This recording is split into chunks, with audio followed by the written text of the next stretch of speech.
Doctor ortho Ayurvedic oil and capsule, अब दर्द भी घुटने टेकेगा। फतेहपुर में डिप्टी सीएम केशव प्रसाद के कार्यक्रम में हंगामा। धान की तौल नहीं होने से परेशान किसानों को पुलिस ने डिप्टी सीएम से मिलने से रोका। किसानों को पुलिस ने धक्का देकर किया गिरफ्तार। किसानों ने रोते हुए बताया अपना दुखड़ा। चाइनीज मांझा के खिलाफ सीएम योगी सख्त। सीएम की सख्ती के बाद लखनऊ डीसीपी पश्चिम ने की कार्यवाही। चाइनीज मांझा बेचने वाली दुकानों पर छापेमारी। शामली में पुलिस के साथ मुठभेड़ में 50,000 का इनामी बदमाश रेहान अंसारी हुआ ढेर। एनकाउंटर में एक सिपाही घायल। दिल्ली एनसीआर और शामली में था आतंक। मृतक लुटेरे पर दर्ज थे करीब 90 मुकदमे।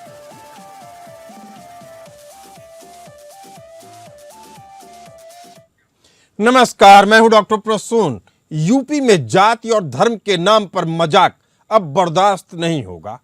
मुख्यमंत्री योगी आदित्यनाथ ने साफ कर दिया है कि कला की आड़ में नफरत परोसने वालों की जगह सिर्फ और सिर्फ जेल में है। ओटीटी प्लेटफॉर्म नेटफ्लिक्स पर आने वाली फिल्म या वेब सीरीज घूसखोर पंडित को लेकर बड़ा बवाल हो गया है। लखनऊ पुलिस ने फिल्म के प्रोड्यूसर, डायरेक्टर और पूरी टीम के खिलाफ एफआईआर दर्ज कर ली है। आपको बता दें कि मुख्यमंत्री योगी आदित्यनाथ की जीरो टॉलरेंस नीति का हंटर एक बार फिर चल गया है। इस बार निशाने पर ओटीटी प्लेटफॉर्म नेटफ्लिक्स पर आने वाली फिल्म घूसखोर पंडित है। आरोप है कि इस फिल्म के जरिए और इस फिल्म के नाम और इसके कंटेंट के जरिए एक विशेष समुदाय यानी ब्राह्मण समुदाय को टारगेट किया जा रहा है। लखनऊ के हजरतगंज थाने में इस मामले को लेकर गंभीर धाराओं में मुकदमा दर्ज हुआ। पुलिस के मुताबिक फिल्म का शीर्षक और इसके संवाद प्रथम दृष्टया आपत्तिजनक है। लखनऊ पुलिस ने संज्ञान लिया है कि फिल्म के जरिए सामाजिक सौहार्द बिगाड़ने और जातिगत वैमनस्य फैलाने की कोशिश की गई है। यूपी पुलिस ने साफ किया कि शांति व्यवस्था भंग होने की आशंका है।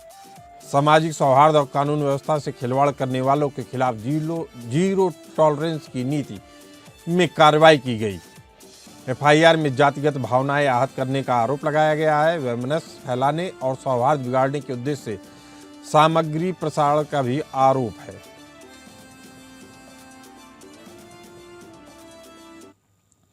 मुख्यमंत्री योगी आदित्यनाथ की सख्ती और यूपी पुलिस के एक्शन के बाद घूसखोर पंडित की टीम बैकफुट पर आ गई। फिल्म के दिग्गज निर्माता, निर्देशक नीरज पांडे और अभिनेता मनोज बाजपेयी ने अब इस पूरे विवाद पर हाथ जोड़कर माफी मांग ली है। विरोध के प्रचंड शोर के बीच अब फिल्म के ट्रेलर और विवादित कंटेंट को सोशल मीडिया से हटाया जा रहा है। आपको बता दें कि फिल्म के घूसखोर पंडित नाम पर विवाद शुरू हुआ। विवाद अब माफीनामे तक पहुंच गया है। फिल्म के निर्देशक नीरज पांडे और मुख्य अभिनेता मनोज बाजपेयी ने सार्वजनिक तौर पर खेद जताते हुए स्पष्ट किया कि उनका मकसद किसी की भी भावनाओं को ठेस पहुंचाना नहीं था। मनोज बाजपेयी और नीरज पांडे की ओर से कहा गया कि वे सामाजिक सौहार्द का सम्मान करते हैं और विवादित अंशों को वापस ले रहे हैं। विवादित फिल्म घूसखोर पंडित पर लखनऊ में एफआईआर दर्ज होने के बाद अभिनेता मनोज बाजपेयी का पहला बयान सामने आया। मनोज बाजपेयी ने सोशल मीडिया पर ट्वीट कर कहा कि वह लोगों की भावनाओं को सम्मान करते हैं और किसी भी समुदाय का ठेस पहुंचाने का इरादा नहीं रखते हैं। मनोज बाजपेयी ने बताया कि फिल्म के प्रोफेशनल मटेरियल को जन भावनाओं के सम्मान में हटाने का फैसला किया गया है। हालांकि टीम ने अब माफी मांग ली है, लेकिन सियासी पारा चढ़ा हुआ है। बहुजन समाज पार्टी की राष्ट्रीय अध्यक्ष और सुप्रीमो मायावती ने भी पूरे मामले पर ट्वीट किया है और उन्होंने कहा है कि यह बड़े दुख की चिंता की बात है कि कुछ समय से अकेले यूपी में ही नहीं बल्कि फिल्मों में पंडित का अनादर किया जा रहा है। उन्हें घूसखोर आदि बताकर इनका अपमान किया जा रहा है, जिससे पूरे ब्राह्मण समाज को इस समय जबरदस्त रोष व्याप्त है। इसकी पार्टी भी कड़े शब्दों में निंदा करती है। यानी बहुजन समाज पार्टी इस पूरे विवाद पे ऐसे कलाकारों का और ऐसे फिल्मकारों का विरोध करती है। घूसखोर पंडित पर केंद्र सरकार से तुरंत प्रतिबंध लगाना चाहिए, ऐसी बीएसपी ने मांग की है।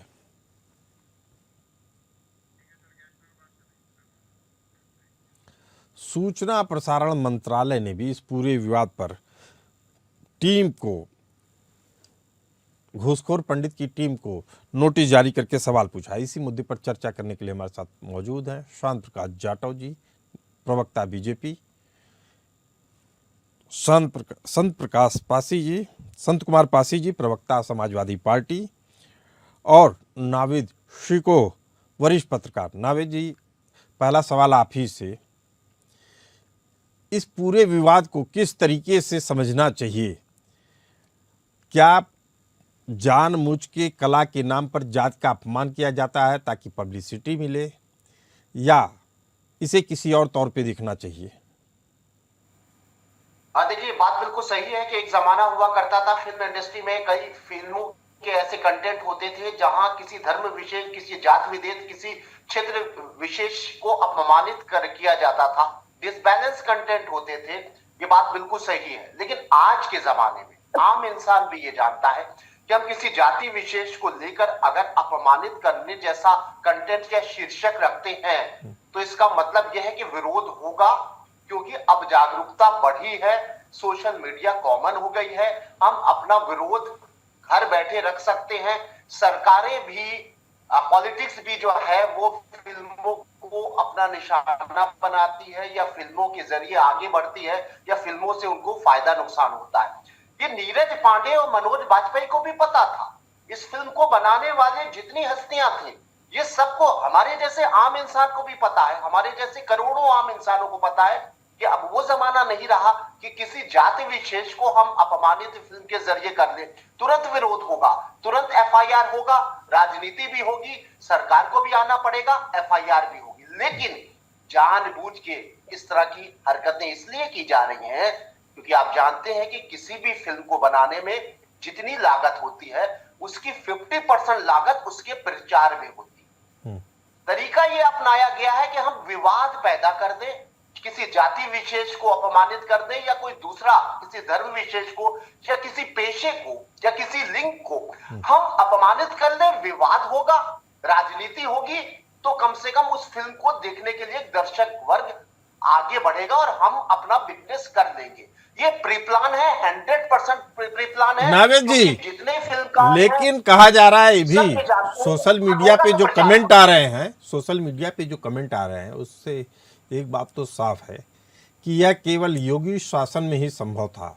कहा जा रहा है कि पिछली सरकारों में इस तरीके की हीला हवाली देखी जा रही थी, जिसके कारण से ऐसे एक्शन नहीं लिए जाते थे फिल्मकारों के खिलाफ। लेकिन चूंकि यह प्रदेश में योगी की सरकार है, उनका स्टैंड एकदम क्लियर है कि किसी का अपमान बर्दाश्त नहीं किया जाएगा, न धर्म पे न जाति पे।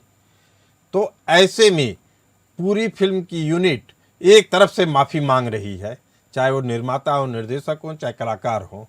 यह प्रदेश में कितना बड़ा बदलाव मानते हैं? जी,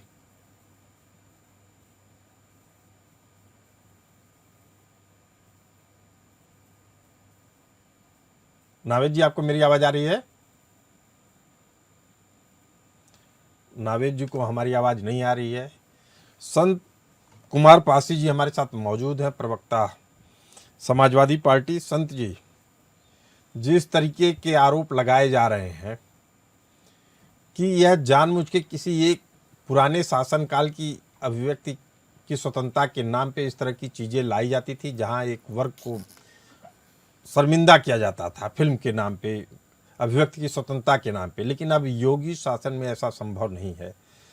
क्या समाजवादी पार्टी की तरफ से इस कार्रवाई का आप समर्थन करते हैं?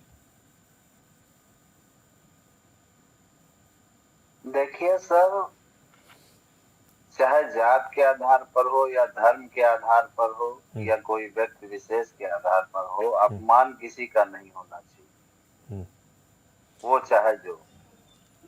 अब जहां तक बात ये है फिल्म राइटरों की, डायरेक्टरों की, तो इस पे मैं आपको एक उदाहरण बताता हूँ। जब हम छोटे थे तो एक फिल्म आई थी जिसका नाम था गीता मेरा नाम। उसके हीरो सुनील दत्त थे जी, और हीरोइन थी साधना जी। वो एडल्ट पिक्चर पहले सेंसर बोर्ड जो केवल बालिगों के लिए जो रिलीज करता था, अगर उसमें कुछ ऐसे सीन दिखाए गए तो वो केवल बालिगों के लिए होती थी, तो उस पिक्चर को हम नहीं देख पाए। यानी छोटे होने की वजह से दोबारा जब वही पिक्चर फिर रिलीज हुई तो मैंने देखा उसमें बहुत से बच्चे उसको देख रहे थे और वो ये हट गया, बालिगों के लिए हट गया। तो ये किसकी गलती है? ये तो भाई सरकारों की गलती है। जो सरकार सेंसर बोर्ड का गठन करती है, करवाती है, सेंसर बोर्ड की गलती है कि वो कैसे रिलीज कर देता है। बेहद महत्वपूर्ण सवाल खड़ा कर रहे हैं संत कुमार पासी जी।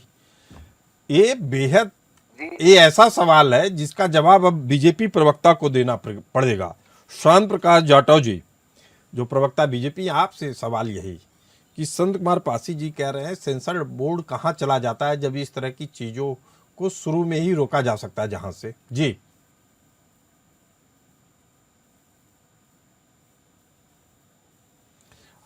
अनम्यूट कर लीजिए आप जी। हाँ, जिस तरीके से हम आज ओटीटी सीरीज पर बात कर रहे हैं, जो वेब सीरीज हैं, उस पर जो इस प्रकार के मूवीज बन रही हैं और सीरियल चल रहे हैं, उसमें मैं ये मान करके चलता हूँ कि जो सेंसर बोर्ड है वो उसके लिए अभी बहुत ज्यादा नियामक तय नहीं है। इस वजह से वो कहीं ना कहीं इस चीज का लाभ ले लेते हैं। मगर आज का सब्जेक्ट है वो क्या नाम है, जाति को लेकर के जिस तरीके से नाम रखा गया है फिल्म का, तो वो जो है गंभीर है और हमें बात करनी पड़ेगी इस विषय पर कि आखिर इस प्रकार का नाम क्यों रखा गया।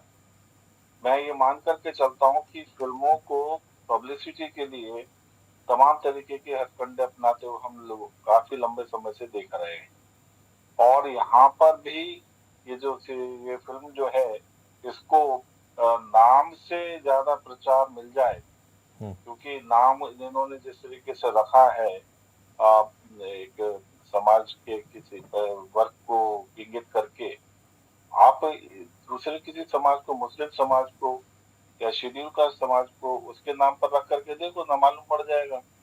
मगर नहीं आसान है। सुन तो लीजिए संत प्रकाश जाटव जी, जो संत कुमार पासी जी कह रहे हैं कि सेंसर बोर्ड भी सरकार के द्वारा नियुक्त एक आदमी के अंतर्गत होता है, तो आखिर सेंसर बोर्ड से चूक क्यों हो रही है बार बार? वह भी सरकार की भी मंशा जानती है, आज की आबो हवा भी समझ रही है। नावेद जी खुद कह रहे हैं। समझ में नहीं आया, मैंने बताया कि ये जो वेब सीरीज है वो सीधा सेंसर बोर्ड पर इनका वो नहीं बनता, उसके लिए भी नियामक जो नहीं है। सेंसर बोर्ड से जो फिल्में प्रकाश जाटव जी, ये तो मैं समझ गया। मैं ये कह रहा हूँ कि इसकी जिम्मेदारी पहली प्रथम दृष्टिया किसकी होगी? बात कर रहे हैं ना, मैंने आपको शुरू में कह शांत प्रकाश जाटव जी, मेरी बात आप नहीं समझ पाए लग रहा है। मैं कह रहा हूँ प्रथम दृष्टिया जवाबदेही किसकी बनेगी, सरकार की, विपक्ष की, या किसी आम आदमी की? नियामक सरकार, विपक्ष और आम आदमी की बात नहीं है। फिल्मकार जो है, जिन्होंने फिल्म बनाई है, उनकी मानसिकता की बात करने की आवश्यकता है कि किस मानसिकता के साथ में ये फिल्म बनाई जा रही है। और एक बहुत लंबा समय से एक मानसिकता चल रही है कि पंडितों को क्रिटिसाइज करो, ब्राह्मण को। शांत प्रकाश जाटव जी, एक चीज समझना चाह रहा हूँ कि क्या इस फिल्म के उद्देश्य के, इस फिल्म को जो बनाया गया वो अभिव्यक्त की आजादी पे कहीं कूठाघात तो नहीं है, या वास्तव में इनकी धार्मिक भावनाओं को ठेस पहुंचाना था, जैसा जी नावेद जी कह रहे हैं? ये अभिव्यक्ति की आजादी का विषय नहीं है, ये तो अराजकता है। आप किसी भी वर्ग को इस तरीके से गलत तरीके से नाम करके और आप अपनी फिल्म का नाम रखते हैं, ये अभिव्यक्ति की आजादी है? ये इसे अराजकता कहेंगे? अराजकता है। बेहद अहम सवाल उठा रहे हैं। जिस तरह जानबूझकर शीर्षक का चयन किया गया, यह तय था पहली बार से ही कि फिल्म के रिलीज होते ही विवाद खड़ा हो जाएगा। घूसखोर पंडित, स्टीरियोटाइप किया जा रहा है ब्राह्मणों को या पंडितों को कि ये घूसखोर हैं, और इस तरीके का विवाद, जबकि ऐसे समय में कुछ दिनों से यूजीसी को लेकर चल रहा था, इनको अच्छी खासी पब्लिसिटी मिल गई, जो आप पहली बार बोल रहे थे। लेकिन जवाबदेही किसकी बनती है? क्या सरकार के हाथ में कुछ भी नहीं है इनके ऊपर एक्शन लेने के लिए कि जब फिल्म शुरू में रजिस्टर होती है, सब कुछ होता है या वेब सीरीज होती है, तो शुरू में इनके ऊपर रोक लगाई जा सके?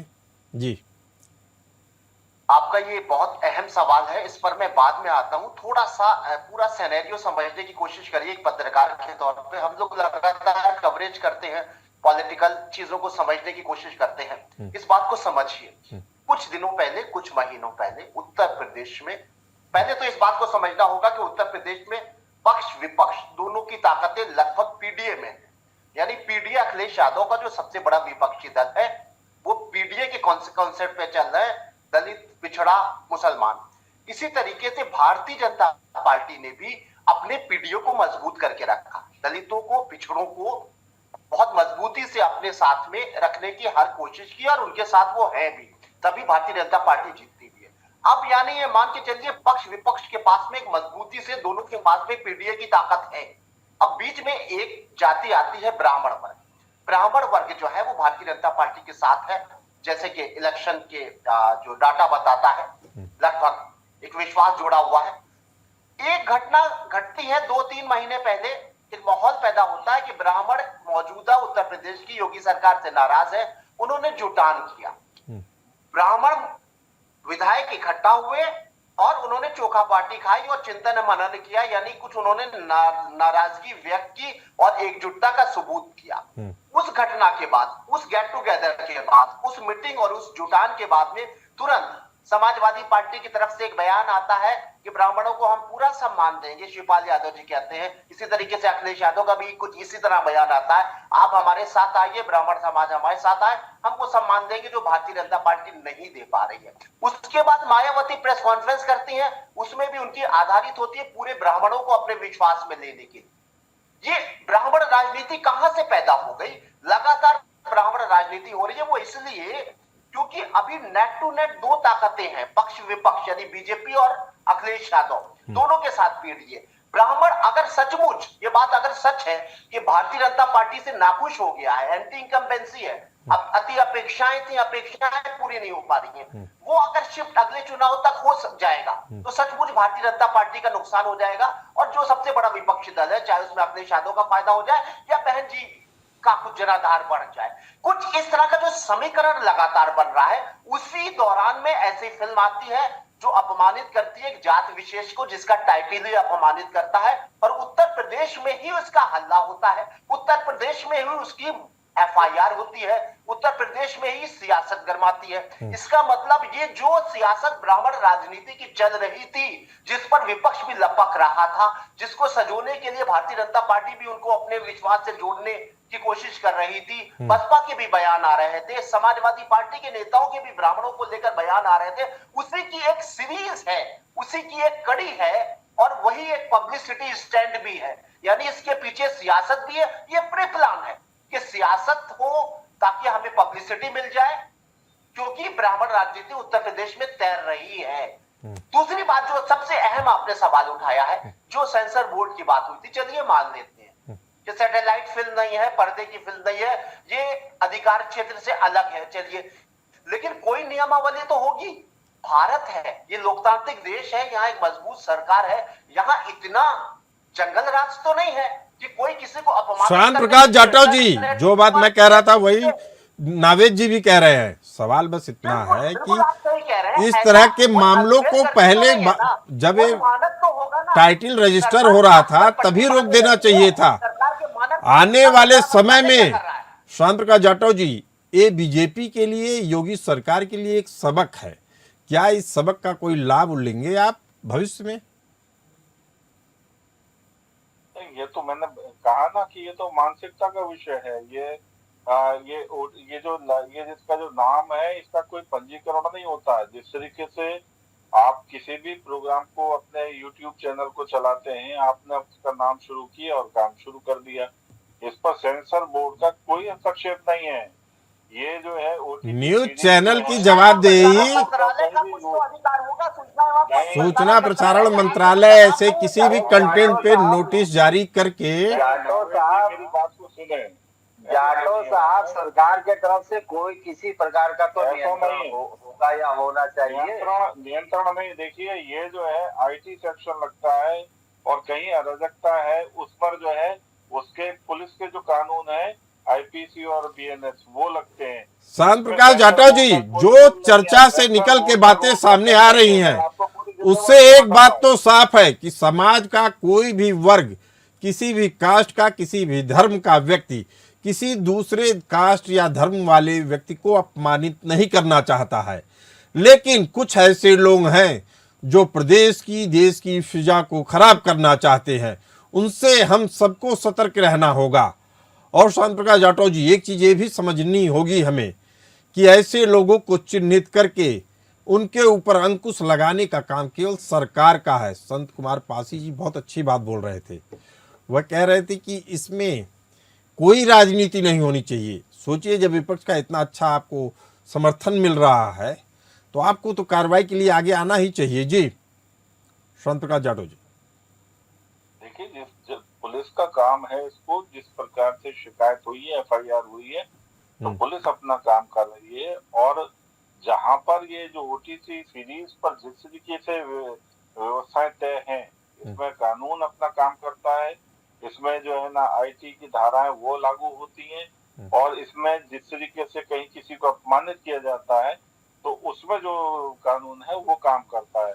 इसमें सेंसर बोर्ड। चलिए, लेकिन शांत प्रकाश जाटव जी, समय की कमी के कारण इस चर्चा में को यही विराम देना पड़ेगा। लेकिन मैं आपको धन्यवाद देना चाहूंगा, आपकी योगी सरकार को धन्यवाद देना चाहूंगा। जैसे ही विवाद आया सामने, तुरंत योगी सरकार के निर्देश पर इस पूरे निर्माता, निर्देशक, उनकी पूरी टीम पर एफआईआर दर्ज होती है। उनको यू टर्न लेना पड़ता है, वह माफ़ी मांगते हैं, और जो इस तरह के जो कंटेंट थे जिसमें जाति सूचक अपशब्द कहे गए थे, उस पूरे कंटेंट को हटाया जा रहा है। तो आपकी त्वरित कार्रवाई के लिए आपको धन्यवाद, योगी सरकार को धन्यवाद। लेकिन समाज में बड़ा मैसेज जाए, इस तरह की घटनाएं, चाहे पंडित हो, चाहे ठाकुर हो, चाहे श्रीवास्तव हो, चाहे किसी भी कास्ट का हो, उसका अपमान नहीं होना चाहिए।